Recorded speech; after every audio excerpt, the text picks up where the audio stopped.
Hello and welcome. Today is a very special session. Eunice, I could not say no to you. One, because I think you have a heart of gold.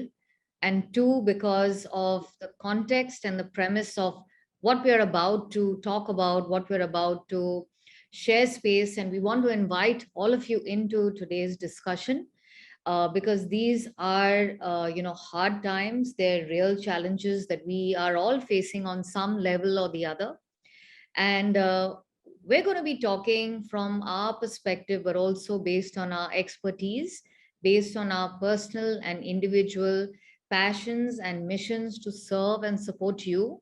And we want to invite you into today's conversation because we believe that what we are creating and co creating is something that all of us can benefit from.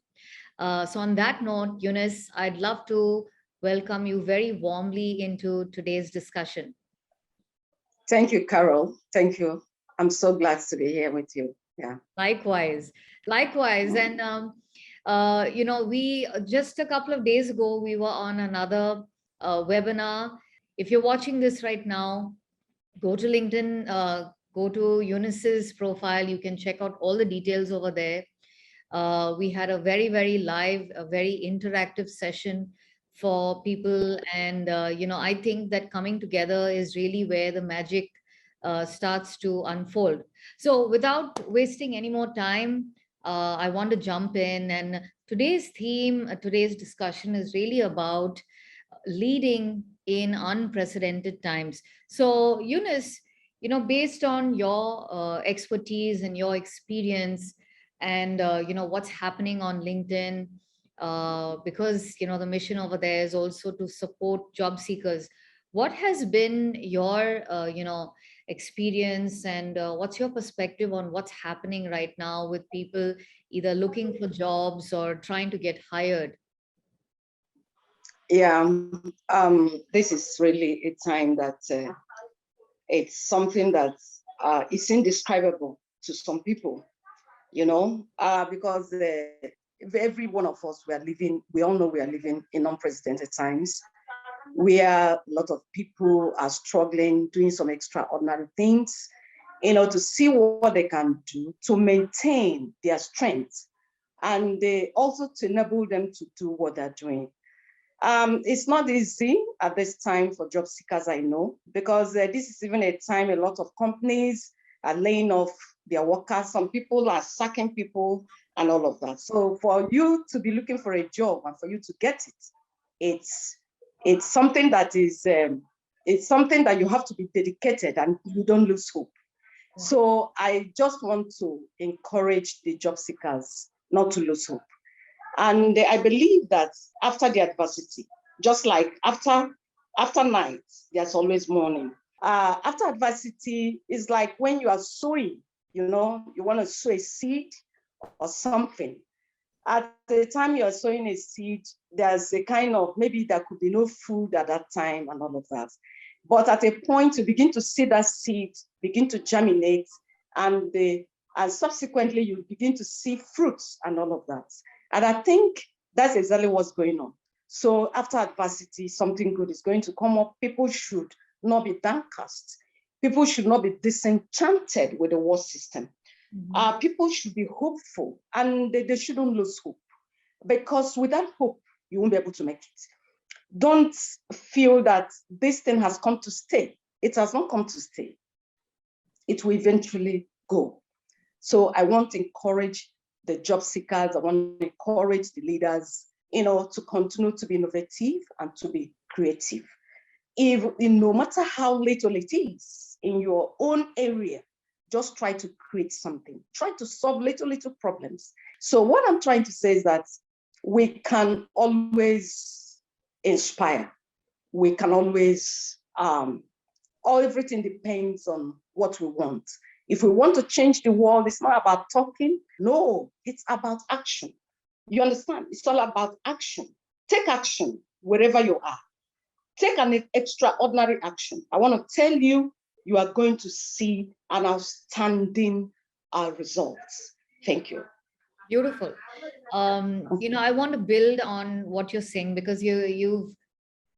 You brought up some very powerful points. You use the analogy of sowing the seed, which eventually turns into a plant or a tree. And, for a lot of us, when we're struggling, either if we've lost a job or we cannot see the way forward, it's easier to give up, right? And I love how you say you got to keep going, you got to stay hopeful. I would like to build on that because I was just looking through this International Labor Organization, the ILO report for this year. And apparently, the total employment worldwide has dropped by 114 million people who are unemployed globally. That Um, is it.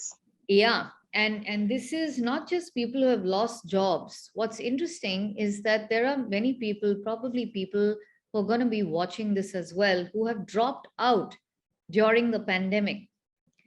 And it also says that, Absolutely. yeah, without the pandemic, we would have created 30 million new jobs. Now, I want to call our attention to this because, a lot of times we're in a hurry to get money, we're in a hurry to earn, and then we take any kind of job.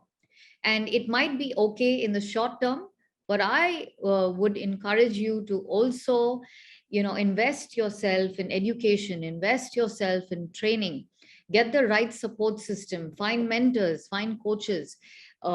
Sure, there is a cost involved, but I think if you're willing to do something which is what they call informal jobs, but also alongside in parallel, build yourself up, find out what the market needs, understand the direction that the market is going in. Because when I talk to a lot of job seekers and leaders, many people don't understand the direction of the market. What do businesses need? What are the kind of skills? And Eunice, you spoke to that, you spoke about taking action. So being able to understand our strengths, but also understanding how we can connect our strengths and our value to the direction that the market is moving in is extremely important. The other thing is that a lot of businesses have also been impacted.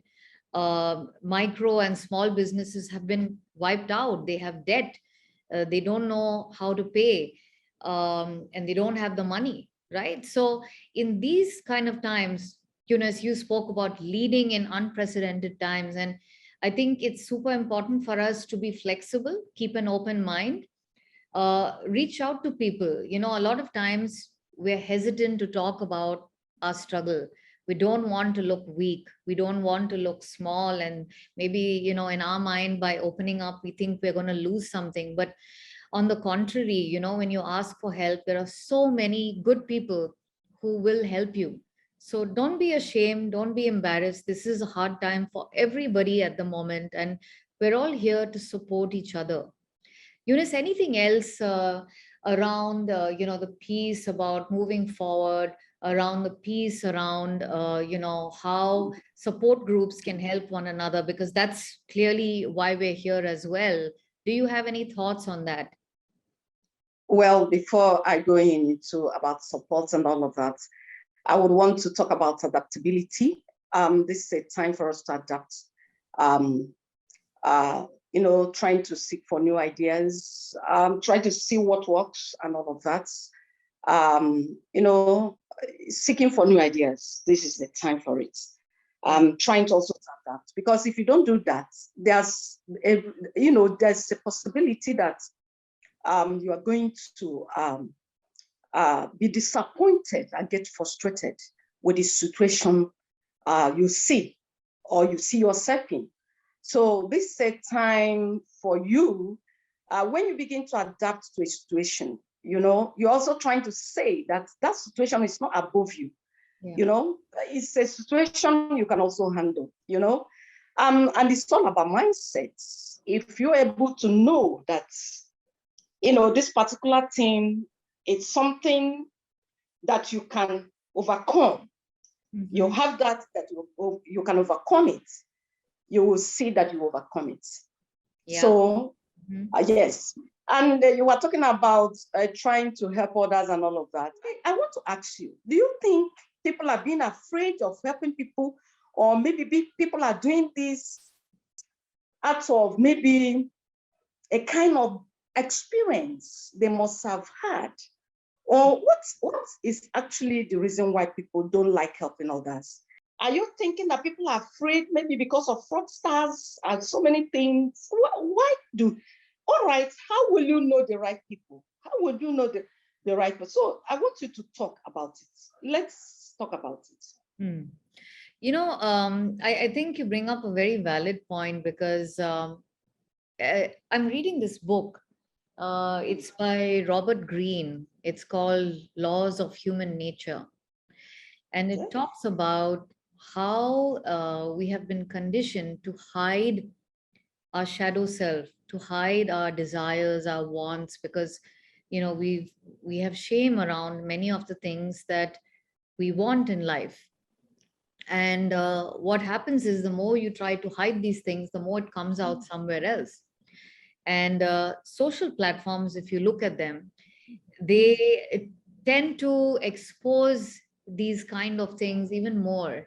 The need for fame, the need for a following, the need to look good or look a certain way, and the overarching mission to do all these external things has blindsided us in a way where we have forgotten some of the more valuable pieces of why social is so important, right? So our connection not just to someone else, but to ourselves, understanding how to heal from shame, guilt, embarrassment, and understand our true and pure nature of who we are as human beings.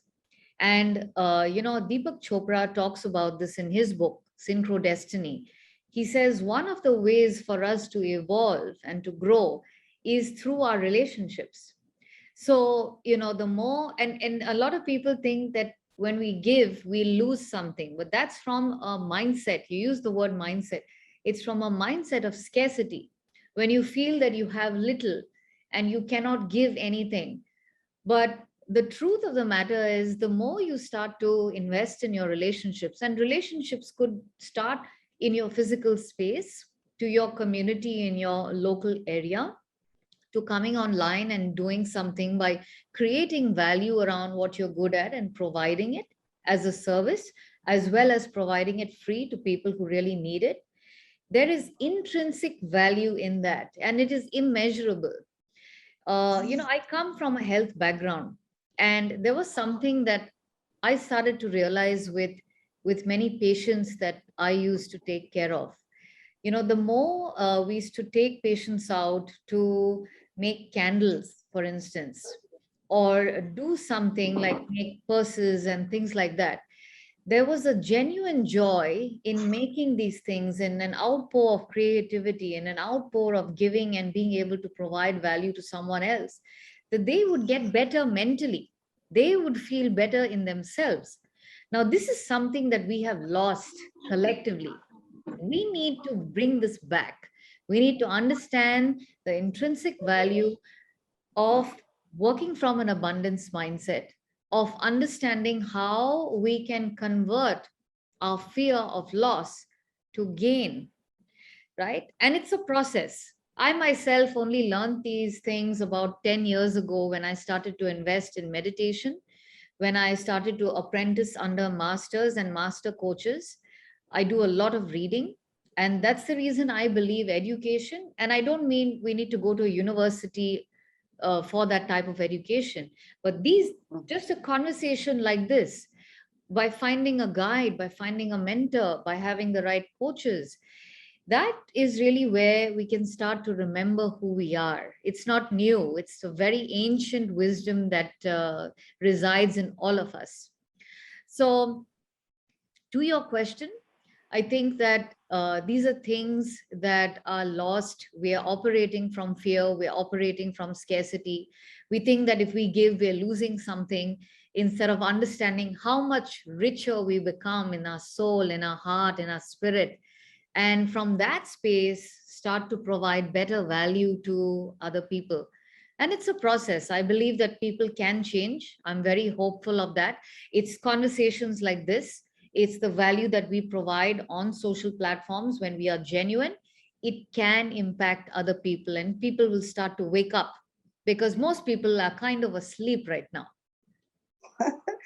Absolutely. I love your inputs. It's so wonderful. It's so wonderful because I know that if we understand the power in giving, we'll be able to know that as you give, good measure, shaking together and running over, shall men give unto your bosom. So it's always very good for us to understand that giving has a power. And because there's power attached to it, it's important that we utilize this opportunity to help out. And I also want to say that life itself is risky. Mhm. Life itself is risky. If you're not ready to take a risk, then you are not ready to do it. You are not even ready to be in this earth. You are not ready to be here. You understand? Yeah. So, but then I always trying to encourage people, do the right things, have the positive attitude, do the right things. And if you are doing the right things and something bad is coming to you, don't bother. It does not matter. There are things you cannot prevent.